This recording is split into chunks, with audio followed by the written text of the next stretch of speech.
Hello students, स्वागत है एक बार फिर से आप सभी का आपके अपने चैनल WPS में। मेरा नाम है वसीम और आप देख रहे हो वसीम फार्मा स्टडी चैनल। आज हम लोग बात करने जा रहे हैं general pharmacology D pharma second year का चैप्टर 1 का लेक्चर नंबर 9, जिसमें हम लोग बात करेंगे फैक्टर मॉडिफाइंग ड्रग इफेक्ट। ये बहुत ही ज़्यादा इम्पोर्टेंट है, बहुत ज़्यादा इम्पोर्टेंट है। कोई भी एग्जाम नहीं है जिसमें ये पूछा नहीं गया है। तो आप लोग को अगर ये वीडियो अच्छे से समझना है तो लास्ट तक के बने रहिएगा, ताकि हर एक पॉइंट आपको समझ में आ सके। और अगर अभी आप हमारे चैनल पर नए हैं, चैनल को सब्सक्राइब नहीं किया तो सब्सक्राइब कर ले, शेयर भी कर दे अपने फ्रेंड सर्कल में और बेल आइकन भी प्रेस कर दे, जिससे नोटिफिकेशन आपको सबसे पहले मिल जाया करे। अब हम बात करने जा रहे हैं सबसे पहले इसमें जो हेडिंग है क्या करना है आपको। देखो, मैं जो बता रहा हूँ उस तरीके से अगर आप फॉलो करोगे तो आपके लिए आसानी होगी। कुछ भी नहीं करना है आपको, एनी हाउ ये आपको 12 हेडिंग दिए हैं गए हैं। आपको 12 याद होता है तो 12 का 12 याद कर लो, नहीं कम से कम 9-10 मतलब 8 से 10 तक का आप याद कर लो, ठीक है ना। 8 से 10 या आपको 12 भी याद होता है तो याद कर लेना, क्योंकि ये कई बार पूछेंगे। आप हेडिंग भी याद रखेंगे ना तो बहुत ही आसानी होती है, क्योंकि एग्जाम में क्या किया जाता है, हेडिंग को सबसे पहले याद किया जाता है और वही एग्जाम में वो जो एग्जामिनर रहता है आपका हेडिंग ही देख करके अंदाजा लगा लेता है कि आपने अंदर क्या लिखा होगा, ठीक है ना। तो चलिए बात करते हैं। सबसे पहले जो हेडिंग है हम लोग रीड करेंगे। Age, body weight, sex, route of administration, time of administration, physiological factor, psychological factor, pathological state, genetic factor, cumulation, tolerance and drug interaction. देखो, ये सारे फैक्टर ऐसे हैं जिसकी वजह से ड्रग के इफेक्ट में या बॉडी पे कुछ ना कुछ इफेक्ट आता है, या उसमें ड्रग के डोज में क्या होता है, कुछ ना कुछ चेंजिंग आती है, जो भी है। तो वो सारी चीज़ें हम लोग यहाँ पे पढ़ने वाले हैं। और जैसे मान लो कि एज, अब बच्चों के केस में क्या होता है, उनकी एज कम रहती है। तो एज कम रहती है तो उनको जो क्या उनकी क्या होती है, बॉडी के अंदर जितने भी एंजाइम हो गए, जितने भी एंजाइम हो गया, या उनका किडनी मान लो या लीवर या कोई भी ऑर्गन अच्छे से डेवलप नहीं रहता है, जिसकी वजह से ज़्यादा ड्रग को वो क्या कर सकता है, टॉलरेट नहीं कर पाता, इसलिए उनको लेस डोज दिया जाता है, ठीक है। तो याद रखना, एज के केस में जितना कम एज उतने ही कम क्या रहेगा, डोज रहेगा, लेस एज, ठीक है ना। एज कैसा रहेगा, लेस रहेगा, तो डोज भी कैसा रहेगा, लेस रहेगा, ठीक है ना। अगर एज बढ़ेगा तो डोज भी बढ़ जाएगा। अच्छा, बच्चों के लिए जो क्या किया जाता है, डोज को कम करने के लिए फॉर्मूला यूज किया जाता है। तो ये फॉर्मूला आपको याद रखना होगा, कभी कभी 1 मार्क में पूछा जाता है, आपने फर्स्ट ईयर के फार्मास्यूटिक्स में भी पढ़ के आए हो। तो यंग फॉर्मूला होता है एज अपॉन एज प्लस 12, ठीक है ना। इसको ऐसे समझना, कैसे समझोगे इसको, फिर से देखो यहाँ पे। इसको आपको ऐसे समझना है जैसे आपने क्या लिख दिया, एज लिख दिया और एज के नीचे फिर एज प्लस 12 इंटू 100 मतलब एडल्ट डोज, ठीक है ना, एडल्ट, ऐसा आपको करना है। तो इस तरीके से आपको ये याद कर लेना, ऐसे डीलिंग फॉर्मूले में आपको ये याद कर लेना। फिर दूसरी बात आती है बॉडी वेट। अब जितने ज़्यादा बॉडी, आपने वहाँ पे कितना क्या देखा कि जितने कम एज उतने कम डोज, तो जितनी ज़्यादा बॉडी, ठीक है ना, वैसे ये इसको भी समझ लो, जितना लेस बॉडी वेट रहेगा लेस डोज चाहिए, हाई बॉडी वेट बढ़ जाएगा, कॉन्सेंट्रेशन आपको यहाँ पे ज़्यादा जरूरत पड़ जाएगी। तो यहाँ भी आप बोल सकते हो कि लेस बॉडी वेट, जैसे लेस वहाँ पे आपने एज के सिलसिले में आपने देखा था, यहाँ पे बॉडी वेट के केस में देख लो। ऐसे फिर आपने क्या करना है, सेक्स के केस में। अब कुछ ड्रग कैसे होते हैं, बहुत सेंसिटिव होती है, किसके लिए, वुमेन के लिए, लेडीज के लिए। जैसे women are more susceptible to the effect of certain drug, जैसे morphine produces more excitation in women than man. तो मैन के केस में ये कम इफेक्ट देता है, वुमेन के केस में ज़्यादा देता है। अब अगर क्या करना है हमको, ये मॉर्फिन अगर लेडीज़ को दे रहे हैं तो उनका डोज कम करके दो, ठीक है ना, क्योंकि वो बहुत ज़्यादा ससेप्टिबल होती हैं, ज़्यादा इफेक्ट उनको देखने को मिल जाता है।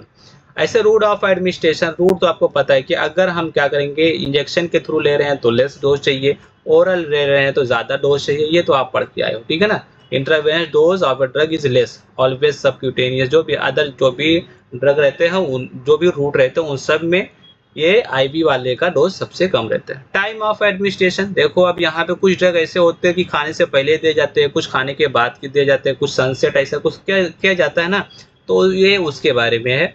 This factor has definite effect, क्या हो सकता है, on absorption of drug and hence its effect. For example drug which produce nausea and vomiting, nausea vomiting produce करने वाले को क्या किया जाता है, should be taken after food, उनको खाने के बाद ही दिया जाता है। बट एंथेलमेंटिक्स जो कीड़े वाली दवा रहती है, पेट की कीड़े की दवा रहती है ना, पेट में कीड़े पड़ जाते हैं, तो उसको बोलते हैं should be taken in the empty stomach, खाली पेट उनको लिया जाता है।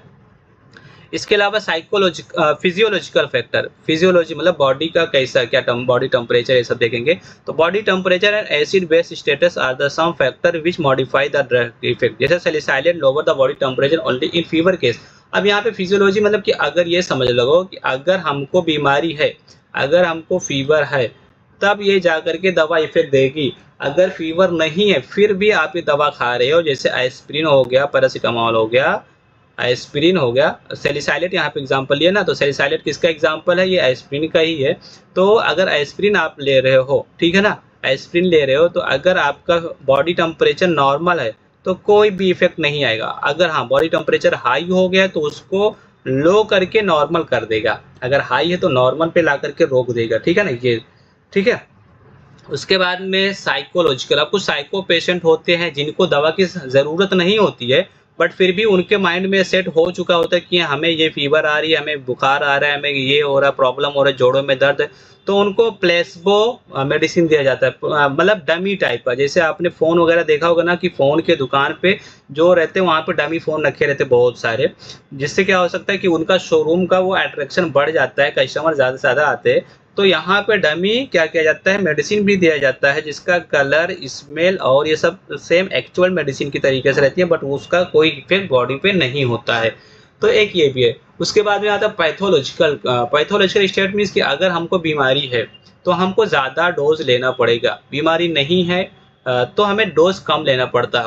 The effect of a drug में बी मॉडिफाई इन पैथोलॉजिकल कंडीशन। जैसे किसी को हाइपरथायरॉयडिज्म है तो उनको लार्ज डोज में मॉर्फिन लेना पड़ता है। देखो अगर किसी को थायराइड की प्रॉब्लम है तो उनको मॉर्फिन भी ज़्यादा लेना पड़ेगा, अगर नॉर्मल बंदा है उसको थायराइड नहीं है तो मॉर्फिन कम लेना पड़ता है। तो डिजीज़ पे भी डिपेंड करता है कि एक डिजीज़ पहले से चल रही है, कोई बीमारी चल रही है, अब उसी केस में दूसरी मेडिसिन लोगे तो क्या हो सकता है, डोज उस पर बढ़ सकता है, कभी कभी घट भी सकता है, कम भी हो सकता है।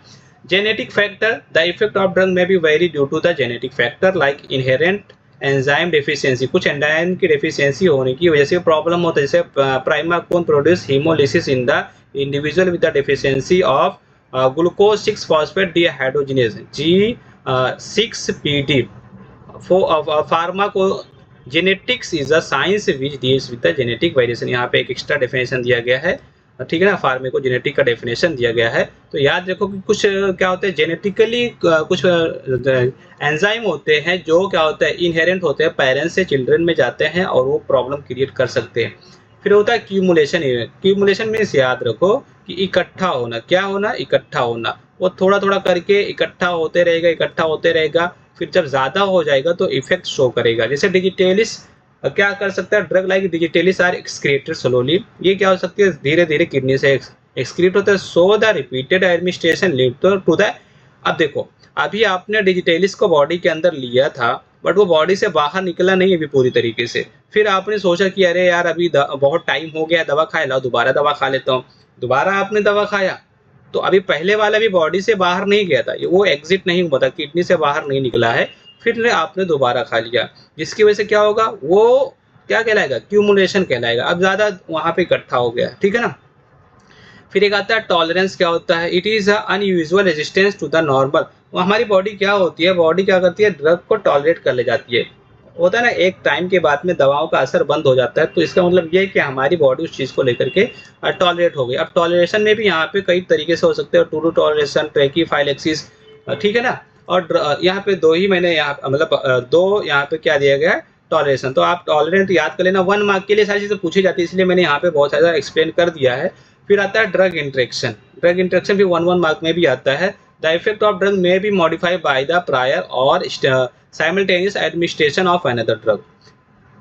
The effect produce by the, अब देखो ड्रग इंट्रैक्शन मतलब दो ड्रग का या दो से ज़्यादा भी ड्रग होते हैं, आपस में इन दोनों का इंट्रैक्शन होता है तो क्या इफेक्ट देखने को मिलता है, फाइनल में हमको क्या देखने को मिलता है, उसी को बोलते हैं ड्रग इंट्रैक्शन, ठीक है ना।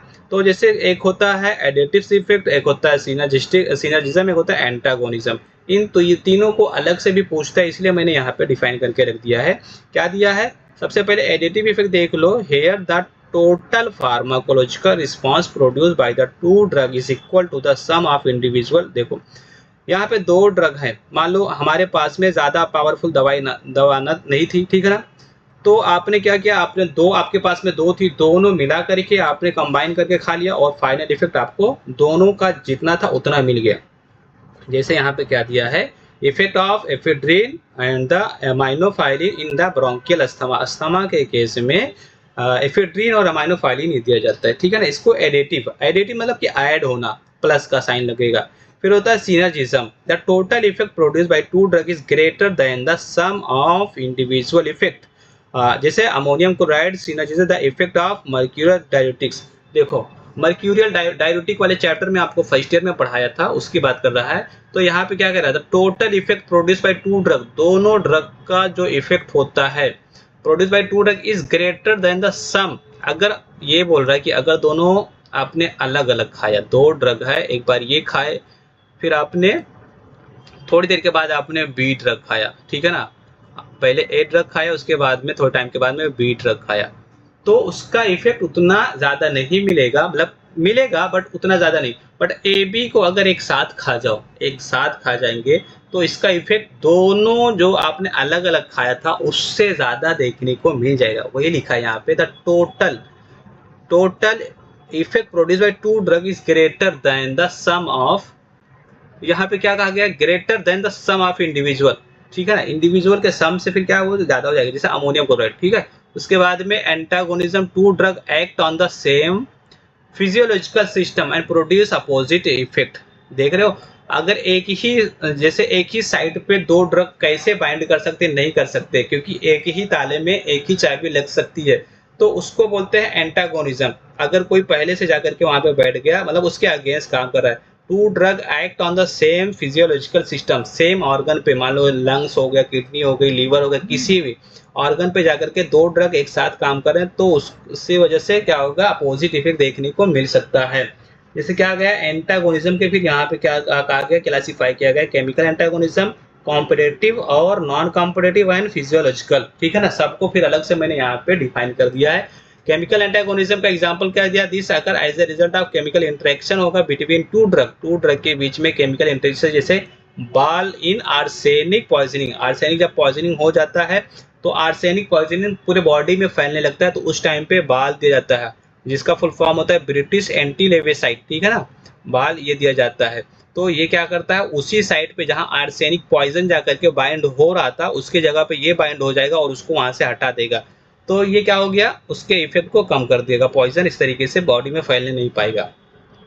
फिर आता है कॉम्पिटेटिव या reversible, this occur due to the competition between the two drug for the same receptor. एक ही रिसेप्टर के लिए 2 लोग, the drug having a greater concentration at the receptor produce its effect. अब एक ही रिसेप्टर, एक ही था, रिसेप्टर एक ही था और उस रिसेप्टर पे जाकर के 2 ड्रग बाइंड हो रहे, तो पहले मतलब कौन ड्रग अपना इफेक्ट शो करेगा, तो इफेक्ट वो शो करेगा जिसके पास कॉन्सेंट्रेशन ज्यादा रहेगा, ठीक है ना? ऐसे याद रखो कि ये कोई क्या है भाई, ये कोई गर्लफ्रेंड है, मतलब कोई एक लड़की है, और इस पे क्या है, 2 लोग फिदा हैं, 2 लोग फिदा हैं, तो किसके साथ जाएगी, जिसके पास पैसा ज्यादा रहने वाला है, ठीक है ना? आप स्मार्ट, आप हैंडसम है, क्या है, मैटर नहीं करता। तो इस तरीके से ये आप याद रखिएगा।